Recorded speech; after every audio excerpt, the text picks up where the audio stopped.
बिस्मिल्लाहिर्रहमानिर्रहीम। पाक गरीजन higher secondary school के स्टूडेंट्स, अस्सलाम वालेकुम। मैं हूं आपका केमिस्ट्री का ट्यूटर ज़की अब्बास। आज हम 9th क्लास की केमिस्ट्री के chapter number 5 physical states of matter का लेक्चर नंबर 9, जो कि हमारा लेक्चर नंबर 21 है, जिसका टॉपिक है डिफ्यूजन इन लिक्विड। बेटा, हम ऑलरेडी डिफ्यूजन का टॉपिक पढ़ चुके हैं और उसको बड़े ही अच्छे तरीके से हमने एक्सप्लेन किया था गैसेस के अंदर। लेकिन आज हमने जो अपना टॉपिक है वो पढ़ना है लिक्विड्स के अंदर। तो हमारा आज का टॉपिक है डिफ्यूजन इन लिक्विड। बेटा, एक चीज़ अपने जहन में अच्छे तरीके से संभालें, जो कि बहुत ही इम्पोर्टेंट पॉइंट है। Liquid molecules are always in state of continuous motion. आपके पास जो लिक्विड मॉलिक्यूल होते हैं वो हमेशा एक कंटिन्यूस मोशन के अंदर रहते हैं। डिफाइन की तरफ आने से पहले मैं आपको इसका कंसेप्ट देना चाहता हूं, जो कि हम इस डायग्राम की मदद से एक्सप्लेन करेंगे। बेटा, सपोज करें हमारे पास ये एक बीकर है। इस बीकर के अंदर हमने क्लियर वाटर लिया हुआ है। हमारे पास जो वाटर है वो क्या है? क्लियर वाटर, जो आम पीने वाला वाटर है, ड्रिंकिंग वाटर है। ठीक है बेटा, ये हमारे पास एक लिक्विड है, ये हमारे पास क्या है? वाटर। अब मैंने क्या किया, एक ड्रॉपर की मदद से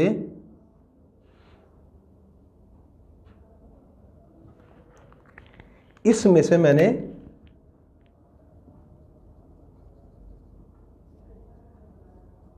इंक ली।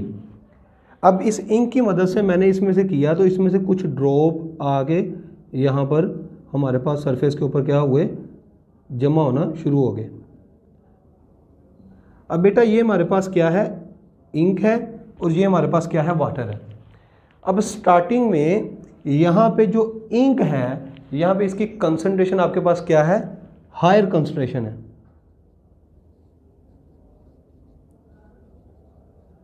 अब ये क्या करते हैं? इंक ड्रॉप या हमारे पास इंक के जो लिक्विड मॉलिक्यूल्स हैं, ये आहिस्ता आहिस्ता आपके पास क्या करना करते हैं? मूव करना शुरू कर देते हैं। और ये आहिस्ता आहिस्ता क्या करते हैं? पूरे बीकर के अंदर हमारे पास फैल जाते हैं, मिक्स हो जाते हैं। ठीक है, तो यहाँ पे इंक की जो कंसंट्रेशन थी पहले क्या थी? हमारे पास हायर थी। फिर इसने क्या किया? मूव करना शुरू किया। किस तरफ? लोअर कंसंट्रेशन, जहाँ जहाँ पर इंक की कंसंट्रेशन लो थी उस तरफ इसने मूव करना शुरू किया, और दूसरे लिक्विड के साथ यहाँ पर ये क्या हो गए? मिक्स होना शुरू हो गए। और कुछ देर के बाद हमारे पास जो सोल्यूशन मिक्सचर हमें मिला वो हमारे पास क्या था? होमोजीनियस मिक्सचर था।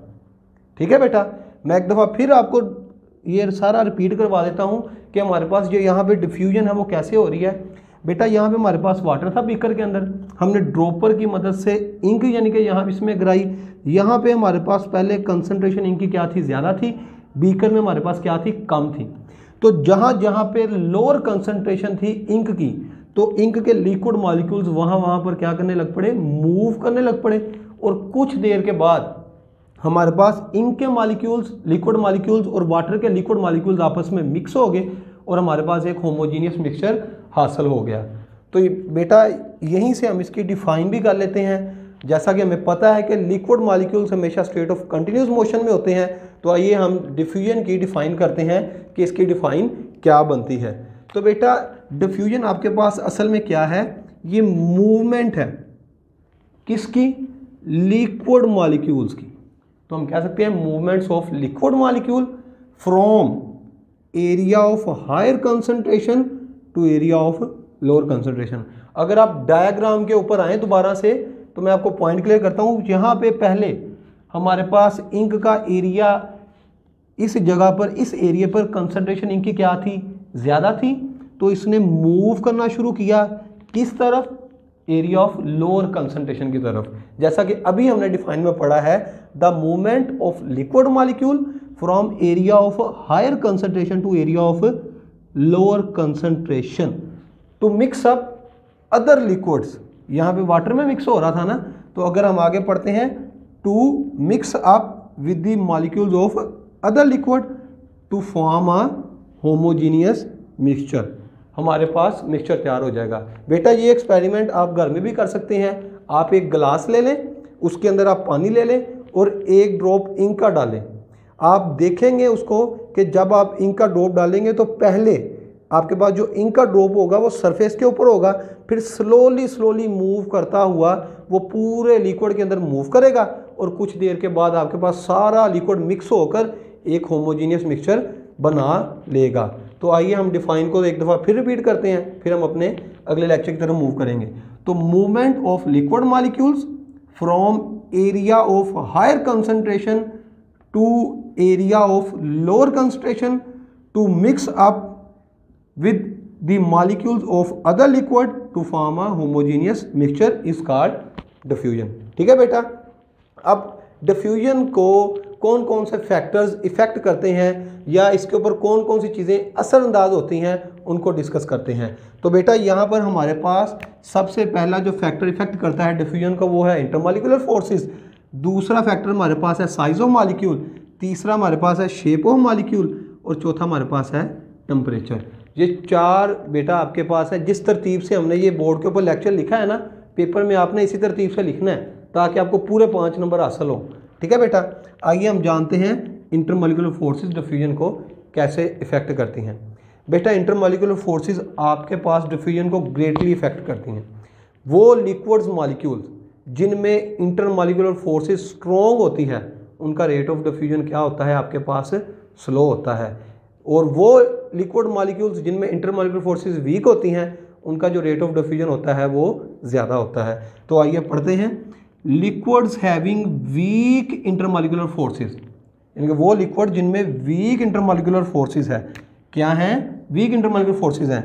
डिफ्यूज फास्टर, आपके पास तेज़ी से डिफ्यूज़ होते हैं than those having strong intermolecular forces, उनके मुकाबले जिनमें स्ट्रॉन्ग इंटरमॉलिक्यूलर फोर्सेस है। तो अगर आपको कोई पूछे कि हमारे पास 2 लिक्विड हैं, इनमें से कौन तेज़ी से डिफ्यूज़ करेगा with respect to intermolecular forces, तो बेटा जिनमें वीक इंटरमॉलिक्यूलर फोर्सेस होंगी वो तेज़ी से डिफ्यूज़ करेंगे एज कम्पेयर टू जिनमें स्ट्रॉन्ग इंटरमॉलिक्यूलर फोर्सेस होंगे।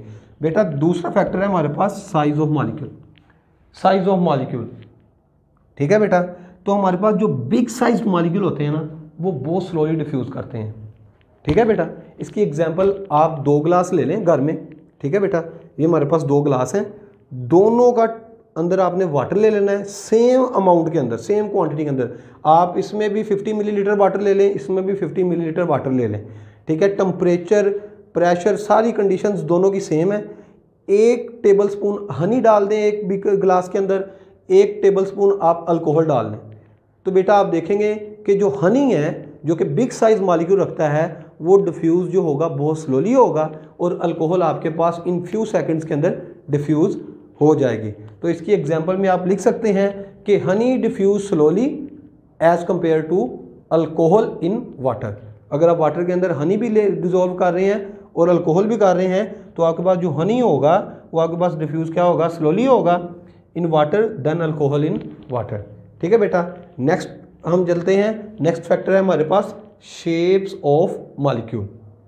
मॉलिक्यूल की अशकाल, उनका जो आपके पास ऑर्डर होता है उनकी शेप का। तो बच्चे आपके पास जो रेगुलर शेप जिनका कोई ना कोई ऑर्डर होता है हमारे पास, जो रेगुलर शेप्ड मॉलिक्यूल होते हैं जिनकी कोई शेप होती है, तरतीब होती है, वो मॉलिक्यूल जो होते हैं बहुत तेज़ी से डिफ्यूज़ होते हैं। वो मॉलिक्यूल्स आपके पास क्या होते हैं, बहुत तेज़ी से डिफ्यूज़ होते हैं as compared to irregular shaped molecule, ऐसे मॉलिक्यूल से जिनकी शेप रेगुलर नहीं होती। अब बेटा आपसे कोई पूछ सकता है क्यों, why regular shaped molecule diffuse fastly than irregular shape molecule, तो इसकी कोई ना कोई रीज़न तो होनी चाहिए। तो बेटा इसकी रीज़न है, आपके पास जो रेगुलर शेप्ड मॉलिक्यूल होते हैं ना उनकी एक ऑर्डर होता है, तरतीब होती है। जो दूसरे लिक्विड मॉलिक्यूल जब उनके पास आते हैं ना तो वो बड़ी तेज़ी से क्या करते हैं, स्लिप कर जाते हैं, आपके पास मूव फास्ट करते हैं, जिसकी वजह से रेट ऑफ डिफ्यूजन क्या हो जाता है, हाई हो जाता है। तो बेटा इसकी रीज़न क्या है, regular shaped molecules can easily slip over and move faster. ये वजह है कि आपके पास रेगुलर शेप मॉलिक्यूल तेज़ी से डिफ्यूज़ होते हैं। लास्ट फैक्टर जो हमारा इफेक्ट करता है वो है टेम्परेचर। हम ऑलरेडी डिटेल से टेम्परेचर को पढ़ चुके हैं बच्चे। तो टेम्परेचर बढ़ने से रेट ऑफ डिफ्यूजन हमारे पास क्या हो जाता है, इंक्रीज हो जाता है। यहाँ पर भी आपके पास सेम शॉर्ट क्वेश्चन आता है, why rate of diffusion increase by increasing temperature. Temperature को इंक्रीज करने से डिफ्यूजन का रेट इंक्रीज क्यों होता है। तो बेटा इसकी रीज़न हमारे पास सिंपल है, जब हम टेम्परेचर को इंक्रीज करते हैं तो कोई भी लिक्विड मॉलिक्यूल्स हों उनकी जो काइनेटिक एनर्जी होती है वो आपके पास क्या हो जाती है, इंक्रीज हो जाती है। Kinetic energy of molecule increase होने की वजह से क्या होती है, उनकी इंटरमॉलिक्यूलर फोर्सेज जो होती हैं ना वो वीक होना शुरू हो जाती हैं। वो क्या होना शुरू हो जाती हैं, वीक होना शुरू हो जाती हैं। अगर इंटरमॉलिक्यूलर फोर्सेज वीक हो गई तो आपके पास रेट ऑफ डिफ्यूजन क्या हो जाता है, हाई हो जाता है। तो हम कह सकते हैं at high temperature the intermolecular forces become weak. आपके पास इंटरमॉलिक्यूलर फोर्सेज क्या हो जाती हैं, वीक हो जाती हैं। वो क्यों वीक होती हैं, क्योंकि मॉलिक्यूल्स जो होते हैं लिक्विड के उनकी काइनेटिक एनर्जी आपके पास बहुत ज़्यादा बढ़ जाती है, जिसकी वजह से इंटरमॉलिक्यूलर फोर्सेज वीक हो जाती हैं। क्योंकि इंटरमॉलिक्यूलर फोर्सेज वीक हो जाती हैं तो हमारा रेट ऑफ डिफ्यूजन आपके पास क्या हो जाता है, हाई हो जाता है। मुझे उम्मीद है कि आपको इस सारे लेक्चर की अच्छे तरीके से बेटा समझ आई होगी। मुझे इस बात का मुकम्मल यकीन है कि आप घर में बैठकर इस वीडियो को देख रहे होंगे, अपनी तैयारी कर रहे होंगे। हम बहुत मेहनत से बेटा आप लोगों के लिए लेक्चर्स प्रिपेयर कर रहे हैं यहाँ पर, ताकि आप लोग फ़ायदा उठा सकें। पेपर में ये 5 नंबर का सवाल आता है, आप देख सकते हैं कि आपने कैसे करना है। सबसे पहले आपने डिफ़ाइन लिखनी है इसकी, फिर आपने एग्जाम्पल रिटन करनी है, डायग्राम हो सके तो बनाएं, बहुत अच्छा इंप्रेशन पड़ता है। फिर आपने फैक्टर्स के नाम लिखने हैं, हर फैक्टर्स को आपने बताना है, जिनकी रीज़न्स हैं उनकी रीज़न भी लिखनी है, और आप मुकम्मल 5 नंबर इसमें से हासिल कर सकते हैं। नेक्स्ट लेक्चर तक के लिए इजाज़त दें। अल्लाह हाफिज़।